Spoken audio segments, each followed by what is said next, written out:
Terima kasih Yesus.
hati kami untuk melayani Engkau. Tuhan, Engkau urapi anak-anak yang sudah melayani Engkau, baik dari pujian, WL, singer, pemain musik dan juga multimedia, dan juga kami semua Tuhan yang ada dalam pelayanan apapun yang kami lakukan untuk Tuhan. Tuhan, Kau urapi kehidupan kami, kehidupan anak-anak-Mu yang sudah melayani Tuhan. Kau boleh pakai lebih dan lebih lagi, biarlah mereka bisa menjadikan lebih berguna untuk memuliakan nama Tuhan. Terima kasih ya Bapa. Terima kasih kalau sebentar kami akan mendengarkan firman-Mu, kami akan menerima berkat dari firman-Mu. Tuhan, biarkan kami duduk diam untuk kami bisa menerima dan kami mendengar, sehingga bisa tumbuh dalam hati kami. Jadikan hati kami tanah yang subur untuk bisa menerima benih-benih firman-Mu, sehingga bisa tumbuh subur dan berbuah-buah dalam kehidupan kami. Terima kasih Yesus, biarlah kami bisa belajar mendengar dan melakukan firman-Mu dalam kehidupan kami sehari-hari. Terima kasih ya Bapa. Tuhan, kami serahkan hamba-Mu yang akan menyampaikan firman-Mu. Tuhan, urapi hamba-Mu, biarlah apa yang hamba-Mu perkatakan hanya perkataan yang dari Tuhan saja.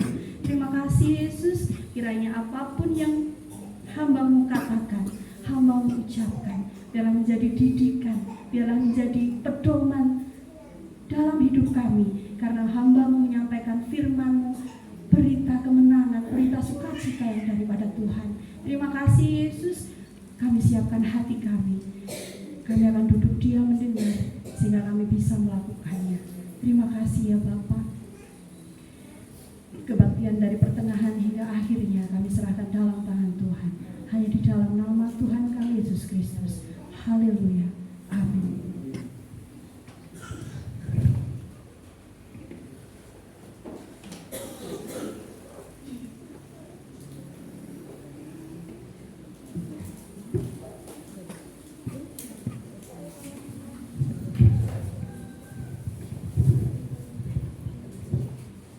Shalom Bapak Ibu, selamat siang. Selamat bertemu kembali pada siang hari ini. Kita mau belajar bersama-sama tentang firman Tuhan. Biarlah kuasa Roh Kudus yang menerjemahkan di dalam setiap kehidupan lebih lagi. Di sini ada tertulis, sudahkah Anda berdoa? Ada pertanyaan dalam setiap kehidupan kita, sudahkah kita berdoa? Kalau ada pertanyaan seperti ini, tentu kita pasti akan jawab, ya sudah dong. Kita kan orang Kristen, bangun pagi, kita pasti berdoa. Apalagi tadi mau berangkat ke gereja, kita mesti berdoa, meminta bimbingan kepada Tuhan. Apa sih yang kita minta, yang kita doakan dalam setiap kita bergumul kepada Tuhan, setiap kita datang kepada Tuhan? Seringkali kita selalu minta kepada Tuhan bagaimana Tuhan menyelesaikan masalah kita, bagaimana Tuhan memberkati kita, bagaimana Tuhan menjaga kehidupan kita sepanjang hari ini. Kita selalu bersyukur, Tuhan, kami mau beraktivitas, sertai kami, jauhkan kami dari segala macam bahaya. Dan dari persentase berapa persen kita pernah bersyukur kepada Tuhan? Kalau di sini dikatakan pujian, ada musisiat dalam bersyukur. Tanpa kita sadari, kadang kita berdoa, di awal-awal kita bersyukur pada Tuhan menyertai sepanjang hari ini. Terus setelah itu kita mulai berdoa untuk kepentingan diri kita, untuk fokus pada diri kita sendiri, entah itu kesehatan, entah itu kesejahteraan, entah itu kesembuhan. Seakan-akan kita selalu bilang kepada Tuhan, Tuhan aku ingin ini, Tuhan aku ingin itu. Dan Tuhan wajib untuk memenuhi setiap kebutuhan kita. Jika kebutuhan ini tidak terpenuhi, kita selalu protes, Tuhan selesaikan permasalahanku, Tuhan aku ingin ini loh Tuhan. Seakan-akan Tuhan menjadi pesuruh kita, Tuhan menjadi budak kita. Apa yang kita minta, apa yang kita inginkan, Tuhan harus menuruti. Apakah hal seperti ini yang Tuhan ajarkan di dalam setiap doa dalam kehidupan kita? Kita mau belajar bersama-sama. Kita mau buka dalam Matius 7 ayat 7 sampai yang ke-8. Saya akan membacakannya. Bisa ketemu Bapak Ibu? Mintalah maka akan diberikan kepadamu, carilah maka kamu akan mendapat, ketuklah maka pintu akan dibukakan bagimu. Karena setiap orang yang meminta menerimanya, dan setiap orang yang mencari mendapat, dan setiap orang yang mengetuk baginya pintu dibukakan. Di sini Tuhan mengajarkan kita untuk meminta, mencari, dan ketuklah. Di dalam kalimat ini merupakan suatu kalimat kerja imperatif yang artinya perintah ini dilakukan secara terus-menerus. Jadi tidak hanya cuma sesekali toh, tiap pagi, siang, sore, malam, atau kalau ingat kita datang kepada Tuhan, kalau ada masalah kita datang kepada Tuhan. Bukan, tetapi hal ini adalah suatu perintah yang bersifat halus dan mutlak untuk kita, dan ini harus kita lakukan. Karena ini sifatnya mutlak dan ini adalah perintah untuk kita berdoa kepada Tuhan, dan bukan hanya sekedar diizinkan kita berdoa kepada Tuhan, tetapi ini adalah suatu perintah. Di dalam setiap kehidupan iman Kristen kita wajib berdoa kepada Tuhan, dan jika tidak melakukan, makanya kita berdosa kepada Tuhan. Di saat kita tidak mau berdoa, kita melakukan dosa kepada Tuhan. Ada sesuatu dalam diri kita. Kenapa kita tidak berdoa kepada Tuhan? Jadi setiap kita mengikut Tuhan, kita harus berdoa, kita datang kepada Tuhan. Artinya jadikan doa ini sebagai gaya hidup dalam setiap kehidupan kita. Di dalam bahasa Yunani dikatakan kerja present relatif, yaitu kegiatan yang terus menerus, kegiatan yang selalu kita lakukan di dalam kehidupan kita. Salah satu contoh di dalam kehidupan kita, di dalam berkeluarga, dalam Kristenan, doa ini apa sih? Ya, kita berkomunikasi dengan Tuhan. Di dalam keluarga, kalau saya tidak pernah ngobrol sama sekali dengan orang tua saya. Saya tidak pernah berbicara dengan adik saya. Apa pendapat orang dalam hidup saya, dalam diri saya? Orang pasti akan bilang, loh, ini Mas Daniel ini apa musuhan dia sama orang tuanya? Kok nggak pernah ngobrol? Loh, ini Mas Daniel apa musuhan dia dengan adiknya? Kok nggak pernah berbicara? Berbicara hanya sekedar lalu aja. Orang akan berpikir negatif. Atau mungkin karena saya punya salah dengan orang tua, sehingga saya takut untuk berbicara kepada orang tua. Perlu adanya komunikasi yang baik dengan Tuhan. Perlu adanya komunikasi yang baik dengan sesama kita. Apa yang menjadi penghalang dalam hidup kita untuk berdoa? Apa yang menjadi penghalang hidup kita untuk kita datang kepada Tuhan? Jika doa sudah menjadi gaya hidup kita, maka doa itu wajib kita lakukan secara kontinu, wajib kita lakukan secara terus menerus. Penghalang kita untuk tidak berdoa, kadang kita bersandar dengan kemampuan kita. Kita bangga terhadap diri kita sendiri, sehingga kita tidak perlu yang namanya doa. Buat apa berdoa? Aku nggak berdoa, hidupku sudah makmur. Aku tidak berdoa, aku sudah diberkati Tuhan. Lalu untuk apa saya berdoa? Di saat seseorang sedang mengalami satu ujian sekolah, karena dia pandai, karena dia cerdas, buat apa berdoa? Saya sudah pandai, saya sudah cerdas, saya mendengar guru aja sudah masuk di dalam telinga saya. Saya mendengar saja, saya sudah mengerti dan paham. Enggak perlu kita berdoa. Toh setiap ulangan saya mendapat nilai 100. Akhirnya kita tidak pernah berdoa. Karena apa? Mengandalkan diri kita sendiri. Buat apa kita berdoa? Saya punya segalanya. Kalau ada apa-apa, saya bisa menyelesaikan sendiri. Atau kita punya koneksi yang hebat. Kalau ada apa-apa tinggal kita bilang ke koneksi kita untuk menyelesaikan permasalahan. Sehingga kita tidak pernah datang berdoa. Karena apa? Karena kita mengandalkan diri kita sendiri. Yang kedua, tempo hidup yang begitu tinggi, aktivitas yang begitu tinggi, membuat kita lupa untuk berdoa. Di saat saya mengawali untuk kita berdoa, datang kepada Tuhan, saya berkomitmen untuk berdoa jam 4. Awal saya berdoa, saya datang kepada Tuhan. Datang kepada Tuhan, rasanya tuh males, karena jam 4 tuh enak-enaknya mancal kemul, enak-enaknya tidur. Suruh berdoa, bangun jam 4, tak alarm lagi, 10 menit lagi, bunyi lagi, salam lagi, 10 menit lagi, nantilah 10 menit lagi datang kepada Tuhan, doa. Tanpa sadar sudah jam 5:30. Akhirnya apa? Keburu-buru udah mau berangkat, nggak jadi berdoa. Berdoa seringkali menjadi rutinitas bagi banyak orang. Kita hanya berdoa dengan waktu-waktu sisa. Tuhan ingin kita berdoa dengan waktu khusus untuk Tuhan. Saya pernah sharing bagaimana kita memberi yang terbaik bagi Tuhan. Bagaimana kita memberi yang terbaik bagi Tuhan. Tuhan tidak menuntut waktu yang banyak. Tuhan tidak menuntut waktu yang lama. Tetapi Tuhan ingin prioritas di dalam hidup kita.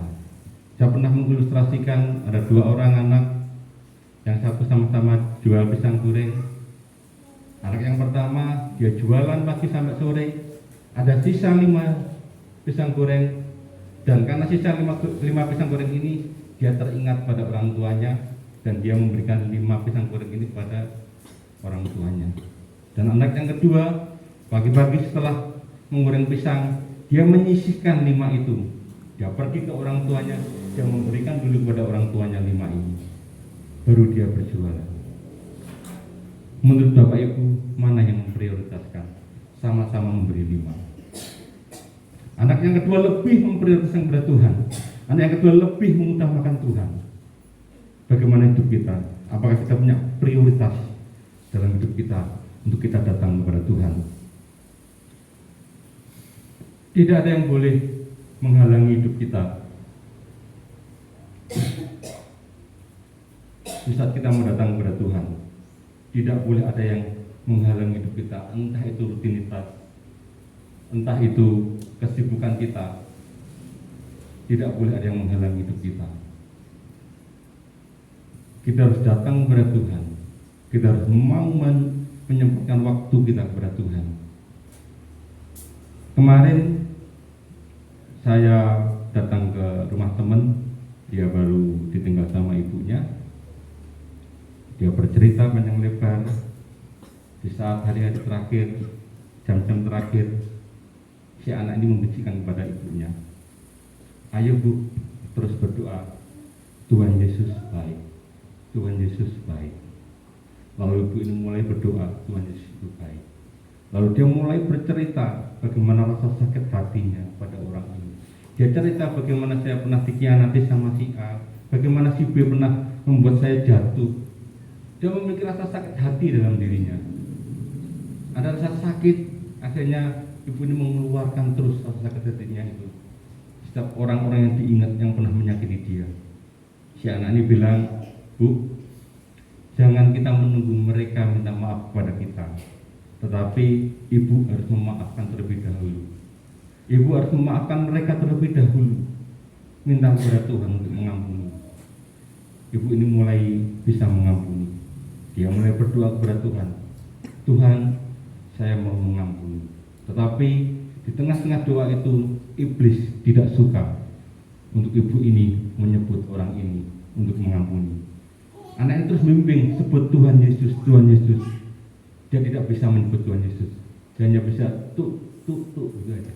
Dia bisa sampai mengucapkan Tuhan Yesus. Akhirnya si anak terus berdoa. Si anak terus mendorong ibu ini berdoa. Iblis menghalangi ibu ini untuk datang kepada Tuhan, untuk melepaskan segala sakit hati, untuk melepaskan segala iri hati. Tetapi iblis tidak suka. Iblis menghalangi untuk ibu ini datang berdoa kepada Tuhan. Tetapi si anak ini terus mendorong ibu ini berdoa. Dan akhirnya ibu ini dengan kekuatannya, Tuhan ikut memberikan kekuatan. Akhirnya dia bilang, Tuhan Yesus terima kasih. Tuhan Yesus terima kasih. Terkadang iblis tidak suka dia datang untuk berdoa. Kemalasan. Di saat saya mulai datang kepada Tuhan, iblis menggoda saya dengan kemalasan. Enak tidur, 10 menit engkau sebaik berdoa. Oke lah 10 menit. Toh masih jam 4, 10 menit. Jam 4, 10 menit lagi, 4 sampai 10. Bangun, kasih lagi di budaya iblis. Sekto 10 menit engkau sampai setengah 6. 1 minggu terus digoda seperti itu. Saya bisa melewati, saya bisa berdoa, saya komitmen jam 4, saya berdoa, saya sudah mulai berdoa. Saya mulai berdoa, saya mulai menyanyi. Saat saya mulai merenungkan firman Tuhan, saya mulai berhenti, saya mendengar firman Tuhan. Tiba-tiba saya melihat sudah setengah 6. Ternyata iblis membuat saya tidur lelap. Rasa ngantuk yang tidak bisa saya tahan membuat saya tidur lelap. Istri saya pagi-pagi bangun bilang, berdoa kok tidur. Rasa capek, rasa lelah membuat apa? Membuat saya menjadi kalah untuk datang berdoa kepada Tuhan. Saya terus berusaha supaya saya bisa datang kepada Tuhan.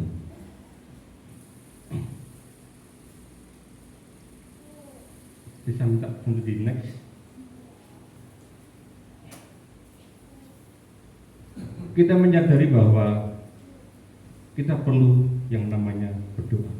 Kita mau belajar dari ayat ini tadi, bagaimana mintalah, carilah, dan ketuklah.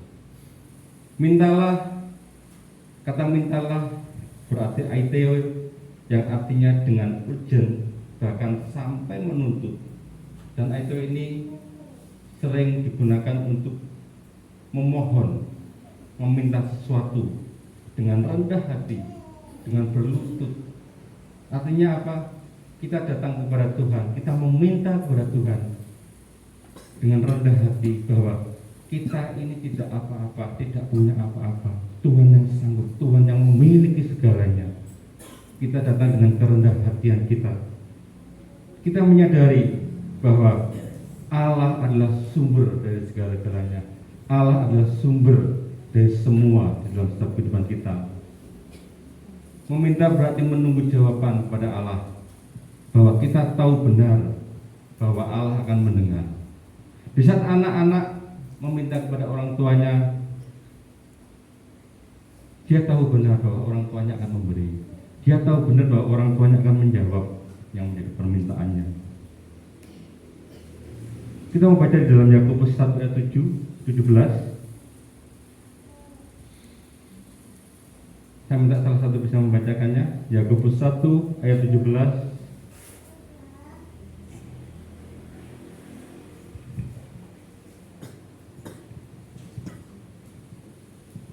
Ada yang bisa bantu membacakannya?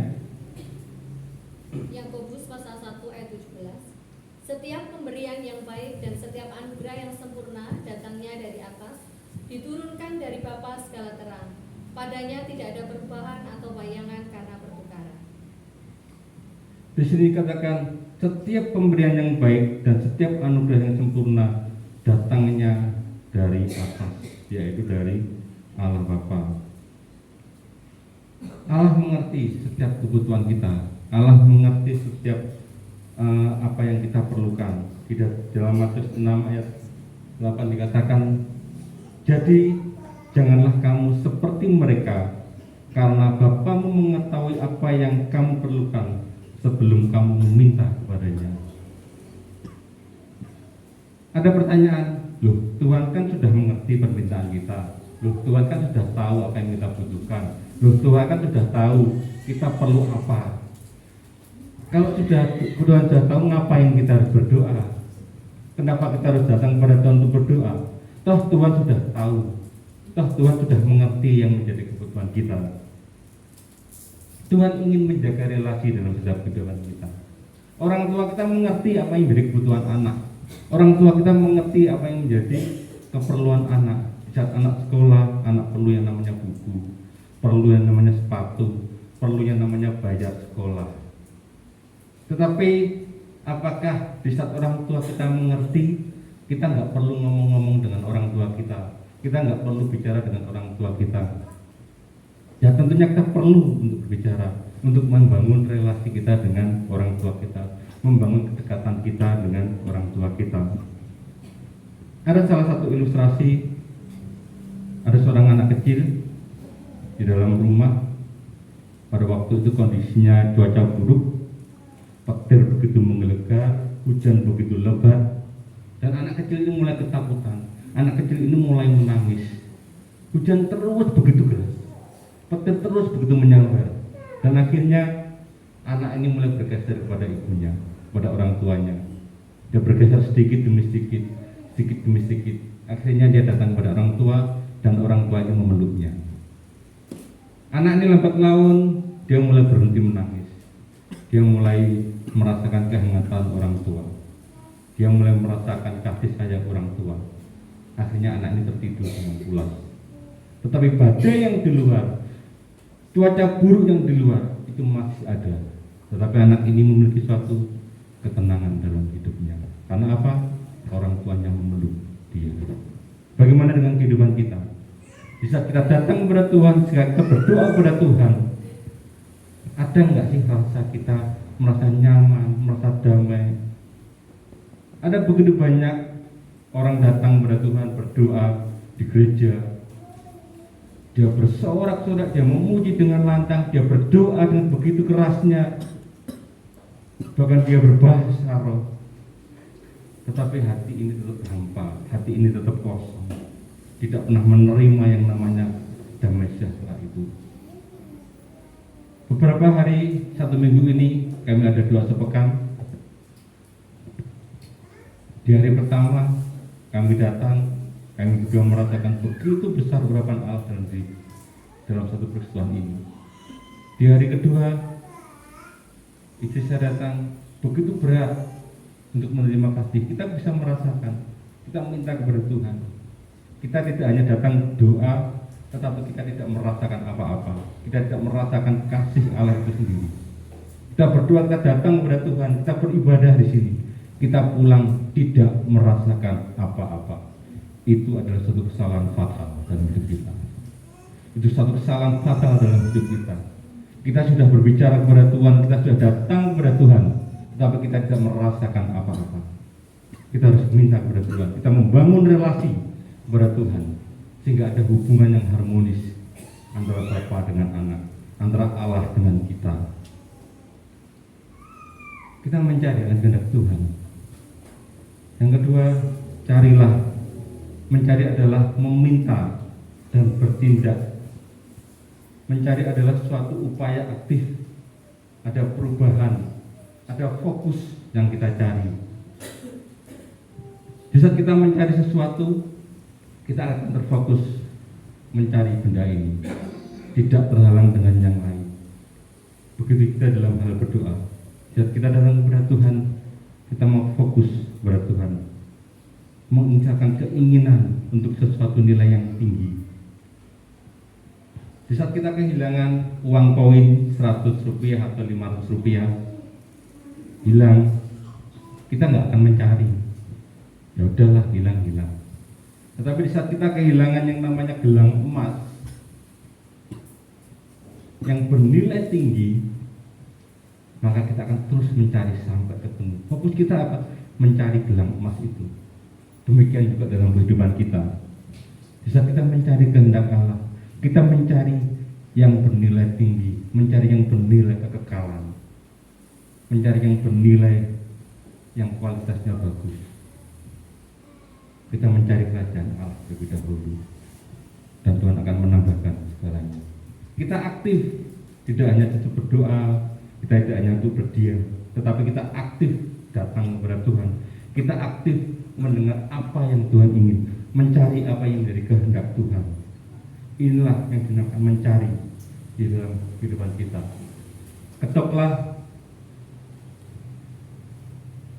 Di sini ada satu kegiatan yang lebih lagi, mengisyaratkan kita melakukan intensitas lebih lagi. Tidak mungkin seseorang datang ke rumah dan mengetuk cuma gitu, sudah. Enggak, tetapi pasti nggak dengar lagi. Di dalam terjemahan asli yang artinya knock, yang artinya lagi berulang-ulang, jadi mengetuk ini kita lakukan berulang-ulang kepada Tuhan. Kita datang kepada Tuhan, kita meminta kepada Tuhan, kita mencari kehendak Tuhan, kita terus mendengar kehendak Tuhan, kita ketuk terus Tuhan sampai kita mendapat jawaban Tuhan. Meminta menunjukkan suatu ketergantungan hidup kita kepada Tuhan.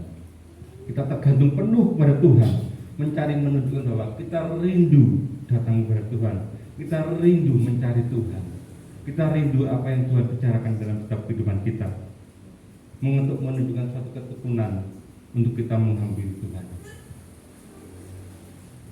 Meminta, mencari, mengetuk, ini adalah iman dalam kehidupan kita. Berdoa sangat berkaitan erat dengan iman datang kepada Tuhan. Bagaimana respon kita di dalam doa ini? Kalau kita melihat perikop ini, bagaimana kita mintalah, kita akan diberi, carilah, kita pasti mendapatkan, ketuklah, maka pintu akan dibukakan.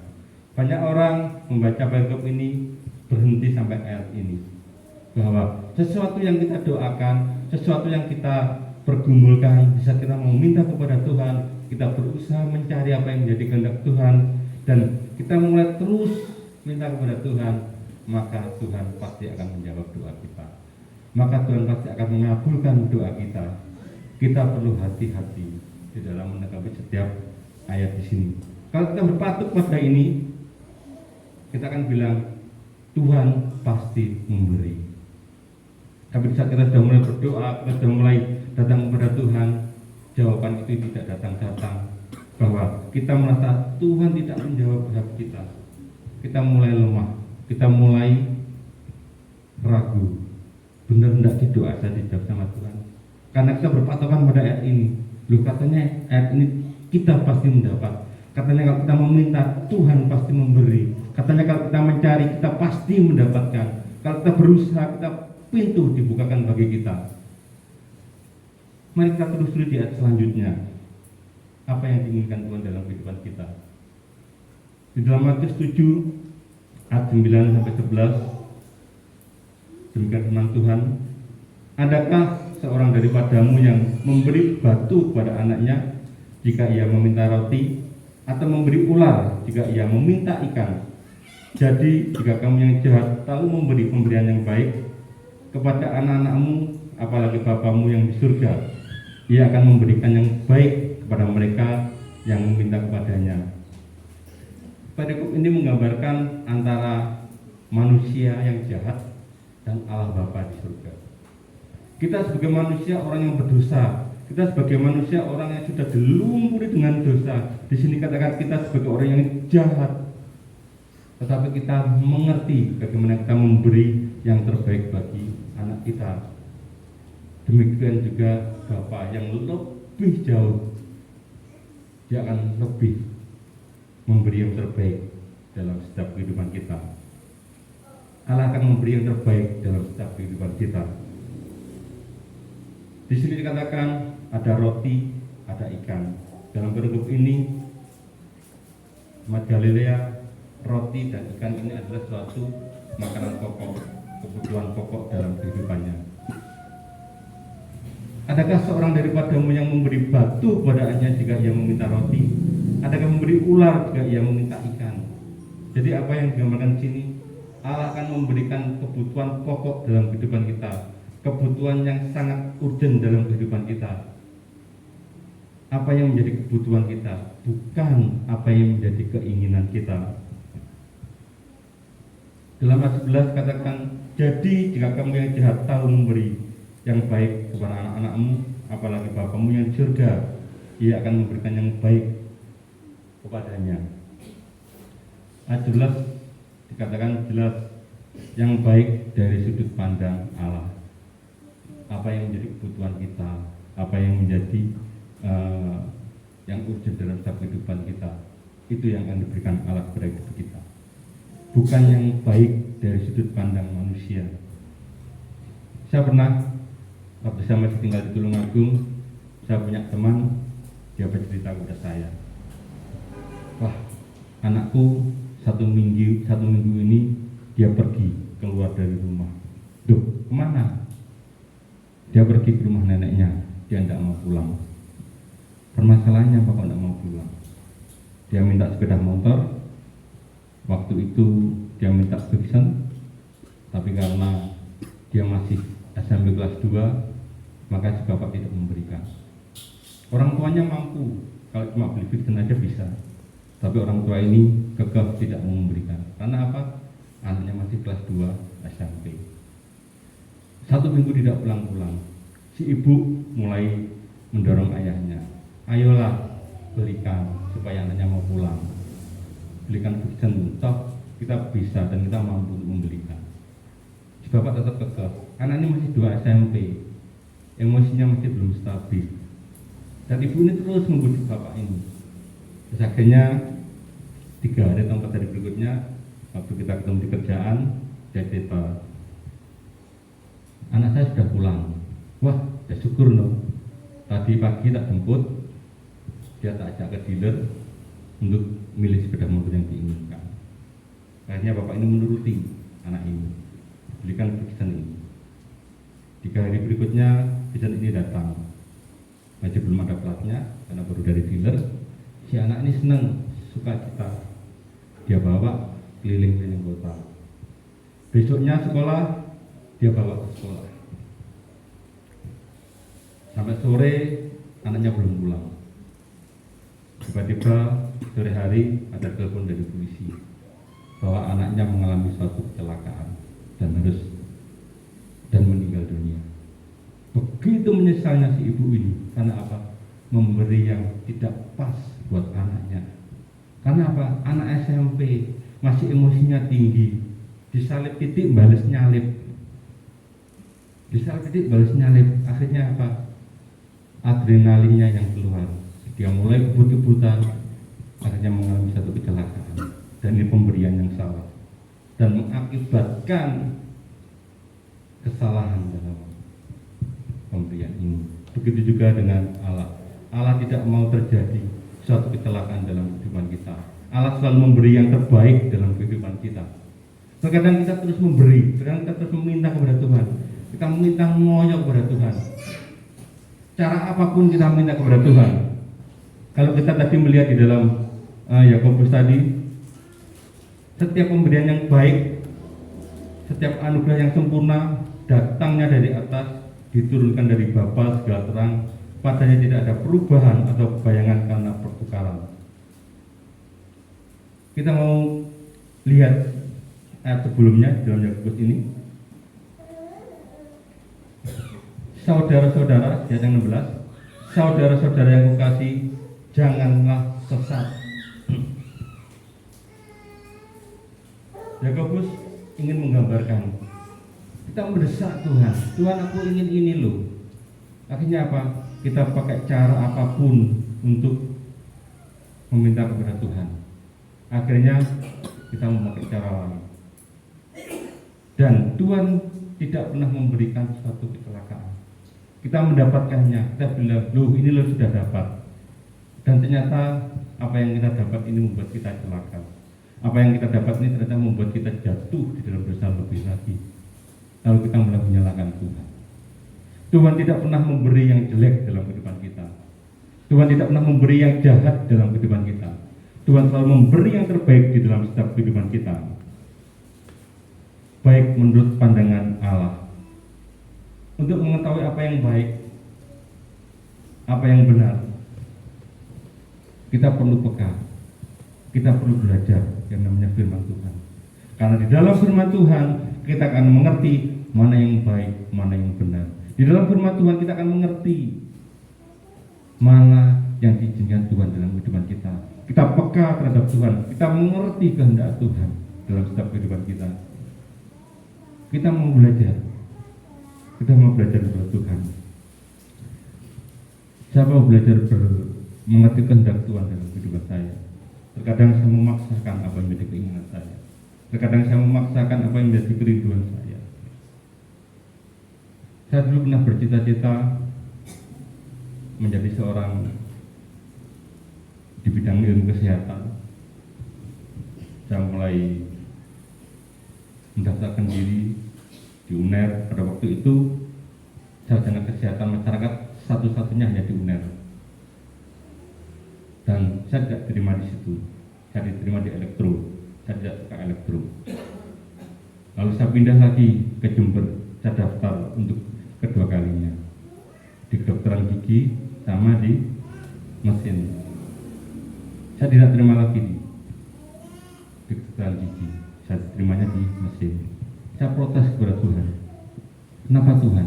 Kok saya tidak bisa kuliah di luar kota? Teman-temanku kuliah di luar kota semua. Teman-temanku ada yang di Surabaya, ada yang di Malang, ada yang di Jember.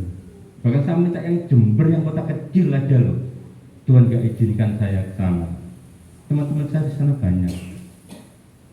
Setelah sekian tahun, saya harus kuliah di Kediri. Saya mulai dari, yaudah pasrah setelah Kediri. Didaftarkan sama orang tua di ilmu administrasi. Saya kuliah baru 2 hari, tak cocok, saya pindah lagi ke manajemen. Di ilmu manajemen saya nggak cocok lagi, saya pindah lagi ke akuntansi. Di akuntansi saya cocok, karena dosen-dosennya biasa. Saya mulai sekolah, kuliah ya kuliah, kalau nggak mau kuliah nggak mau kuliah. Dosennya sangat gampang, karena kenal semua dosen-dosennya, dan itu yang betah-betah. Lambat laun saya mulai diperhatikan sama Tuhan untuk kita boleh kembali lagi kepada Tuhan. Saya mulai diingatkan lagi, lihat temanmu, grupmu yang di Jember, yang satu kelompok, yang satu kos-kosan dulu. Mereka sekarang sudah tidak lagi hidup bebas. Mereka sudah masuk sel penjara. Kalau kamu ikut ke sana ke Jember, kamu akan terikat dan mungkin kamu juga akan masuk dalam penjara. Diingatkan lagi yang di Malang, bagaimana mereka hidupnya tidak aman, tidak nyaman, karena di Malang mereka berjualan elektronik yang dibeli dari barang-barang gelap. Saya diingatkan Tuhan, feedback, kalau kalian ingin saya kuliah di sana, hidup kamu akan lebih hancur. Di Kediri kamu terpaksa, kamu merasa sakit, nggak nyaman, tapi kamu ditangkap sama Tuhan, kamu dikembalikan kepada Tuhan, dan damai sejahtera itu ada dalam hidup saya. Dan saya bersyukur saya bisa di Kediri, saya bisa kuliah di Kediri, saya bisa bertumbuh di Kediri, dan Tuhan menangkap saya kembali untuk saya boleh mau Tuhan. Terkadang jawaban Tuhan tidak mengenakan hidup kita, tetapi jawaban Tuhan adalah suatu kebutuhan dalam hidup kita. Kita merenungkan, saya ajak Bapak Ibu untuk datang kepada Tuhan, untuk berdoa kepada Tuhan, minta kepada Tuhan. Yang terlebih kita merasakan hadirat Tuhan. Jangan hanya kita berdoa saja, itu menjadi rutinitas, tetapi kita tidak merasakan sama sekali jamahan Tuhan. Saya ajak untuk berdoa sama-sama. Kita menikmati hadirat Tuhan pada siang hari ini. Saya sedang main musik, gue singer untuk maju ke depan. Saya undang jemaat untuk bangkit berdiri.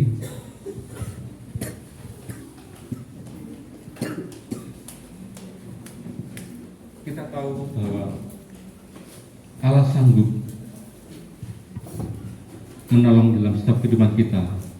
Kita tahu Allah sanggup untuk melepaskan kita dari segala belenggu-belenggu yang ada dalam setiap kehidupan kita.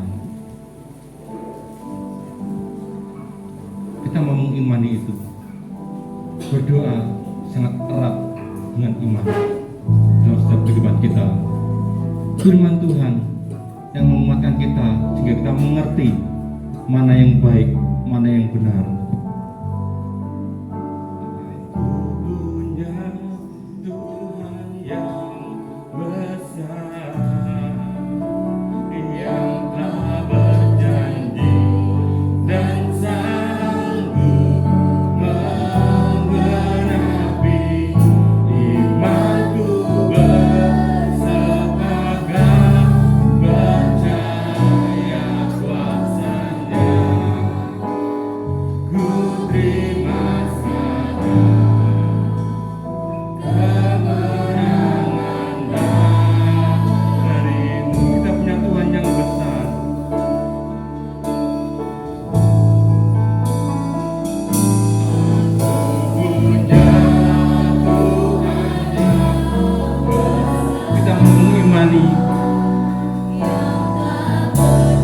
Dia sanggup untuk mengenapi setiap kehidupan kita.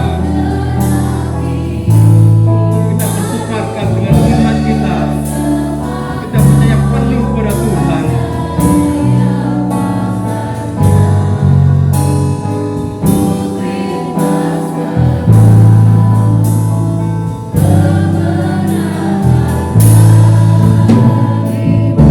Kita mengatakan, ku hidup karena percaya kepada Allah.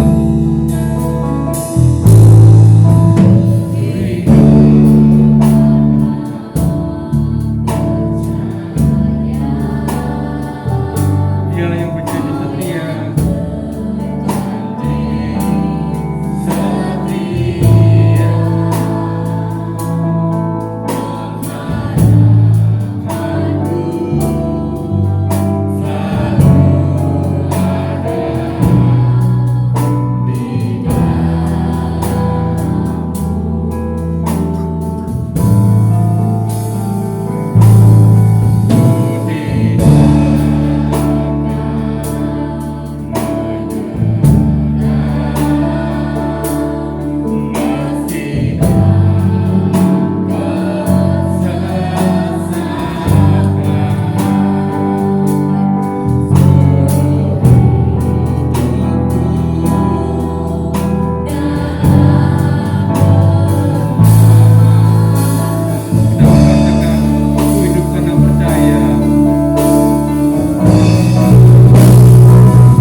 lebih dekat lagi, semakin mengerti akan kehendak Allah dalam kehidupan kita.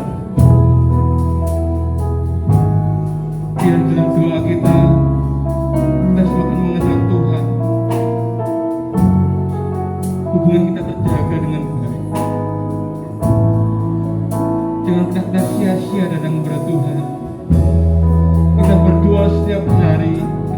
Tuhan setiap hari, tetapi kita tidak merasakan akan hadirnya Tuhan dalam kehidupan kita. Tidak ada perubahan dalam kehidupan kita.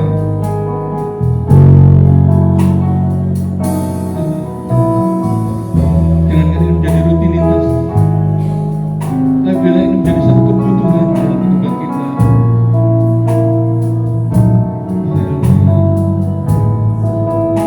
Terima kasih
tetapi kami ada perubahan yang baru dalam setiap kehidupan kami. Tuhan terus mengisi, memenuhi kami dengan kuasa Roh Kudus-Mu. Semakin hari kami semakin diubahkan, semakin hari kami semakin mengenal Engkau lebih dekat lagi, mengenal Engkau lebih dan lebih lagi. Terima kasih Bapa, terima kasih. Kami menyerahkan semuanya dalam tangan kasih-Mu. Hanya di dalam berkat nama Tuhan Yesus Kristus kami berdoa dan mengucap syukur. Setiap kita yang percaya, kita berkatakan bersama-sama. Amin.